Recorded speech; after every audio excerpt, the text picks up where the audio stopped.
कोबीच्या मस्त अशा खुसखुशीत वड्या तळून झालेल्या आहेत. मस्त अशा खुसखुशीत, बाहेरून क्रिस्पी, कुरकुरीत आणि आतमध्ये आहा, जिभेवर ठेवताच विरघळतात, इतक्या खुसखुशीत होतात. नमस्कार, मी मधुराज रेसिपी मराठीमध्ये तुम्हा सर्वांचं खूप खूप खूप मनापासून स्वागत. आज आपण कुरकुरीत, खुसखुशीत, खमंग अशा कोबीच्या वड्या कशा बनवायच्या ते बघतो. तर सगळ्यात आधी इथे 2 कप मी कोबी घेतलेला आहे किसून. ऑफकोर्स कोबी किसताना दाखवायची गरज आहे मला नाही वाटत, सगळ्यांना कोबी किसता येतो, म्हणून मी आधीच किसून घेतलं.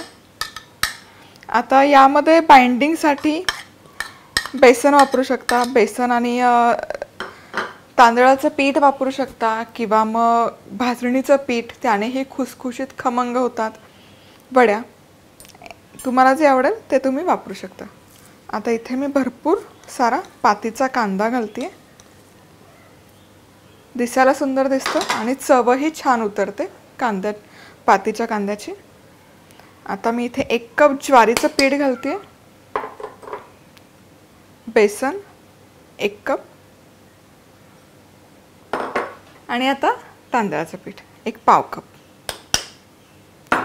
हळद घालायची अर्धा चमचा, जिरं 1 चमचा, चाट मसाला अर्धा चमचा, ऑप्शनल आहे पण वड्या जरा चटपटीत लागतात, आणि खूप सारा लसूण आणि मिरचीचा ठेचा, त्याची चव खूप छान उतरते. हवं तर तुम्ही लाल तिखट वापरू शकता पण मी शक्यतो नाही वापरत. आणि चवीपुरतं मीठ. काहीतरी मिसिंग आहे वाटायला नको, चला लाल तिखट पण घालते. व्हॉट्सॲपवर अवेलेबल आहे 9136822224. आता हे मिक्स करायचं सगळं व्यवस्थित.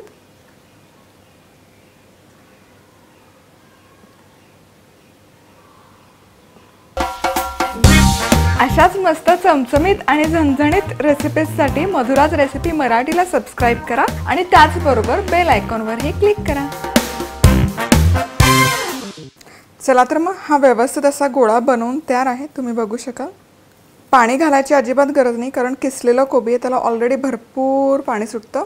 आता इथे माझ्याकडे 9 बाय 9 इंचचा ट्रे आहे, खाली वॅक्स पेपर लावला आहे, यावर ही वडी मी थापून घेते. अशी थापायची नसेल तर जशी आपण कोथिंबीर वडी करतो की नाही, असा रोल करायचा आणि ते वडी ठेवून घ्यायची. पण मी थोडंसं ग्लॅमरस करते ही वडी, दिसायला चांगली दिसावी म्हणून. चला तर मग हे छान असं स्प्रेड करून झालेलं आहे. आता स्टीम करून घेऊयात. स्टीम करण्यासाठी कढईमध्ये मी पाणी गरम करून घेतलेलं आहे. बेसला अशी एक जाळी किंवा डबा ठेवायचा, त्यावर हा ट्रे, आणि एक 15 ते 20 मिनिट मी छानपैकी स्टीम करून घेणार आहे. मधुराज रेसिपी मसाला स्पर्धेमध्ये सहभागी होण्यासाठी कुठलाही मसाला अमेझॉन किंवा इथे दिलेल्या व्हॉट्सॲप नंबरवर ऑर्डर करू शकता. प्रत्येक ऑर्डर बरोबर छोटंसं भातुकलीचं भांडं पाठवण्यात येईल, पण त्याचबरोबर 3 भाग्यवान विजेते निवडण्यात येतील ज्यांना पाठवण्यात येतील आकर्षक भेटवस्तू.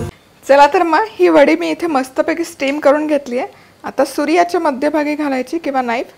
ते जर असं छान आलं सुकं सुकं, याचा अर्थ हे कोबीच्या वड्या मस्तपैकी स्टीम झालेल्या आहेत आणि आता बऱ्यापैकी थंडही झाल्यात. आता एजेस याचे लूज करून घेऊयात.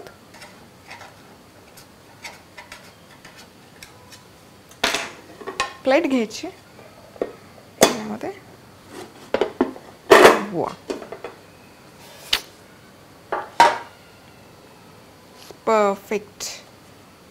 Perfectly perfect. आता काय करायचं, अर्थातच वड्या पाडून घ्यायच्या. तुम्हाला कितपत छोट्या मोठ्या हव्या तशा त्या करू शकता. आता हे पीठ बॅटर थापताना आहे ना, तुम्ही तीळ जरी लावले तरी ते दिसायला सुंदर दिसतं. लावू शकता तुम्ही तीळ, फक्त ते फ्राय करताना वगैरे उडण्याची शक्यता असते, ते काळजी घ्यावी लागते. मस्त.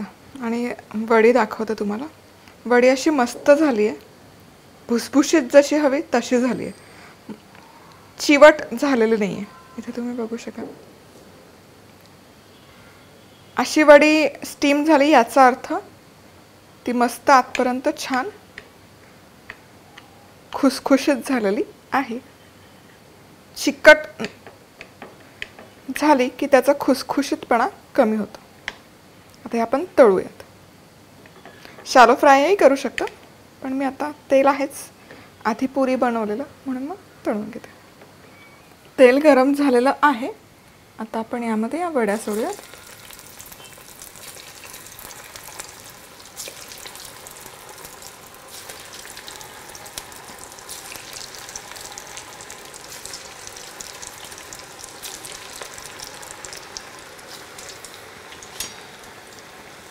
आणि मस्त खरपूस होईपर्यंत तळून घ्यायचे.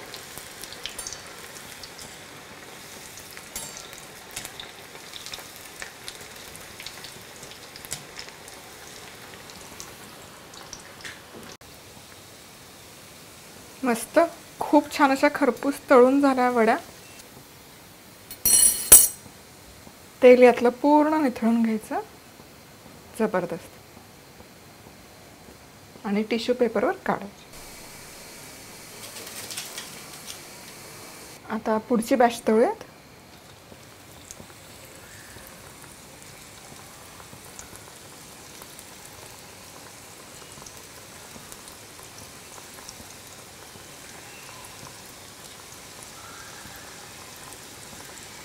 चला तर मग कोबीच्या मस्त अशा खुसखुशीत वड्या तळून झालेल्या आहेत. हा हा, आणि दाखवते. मस्त अशा खुसखुशीत, बाहेरून क्रिस्पी, कुरकुरीत आणि आतमध्ये आहा, जिभेवर ठेवताच विरघळतात, इतक्या खुसखुशीत होतात.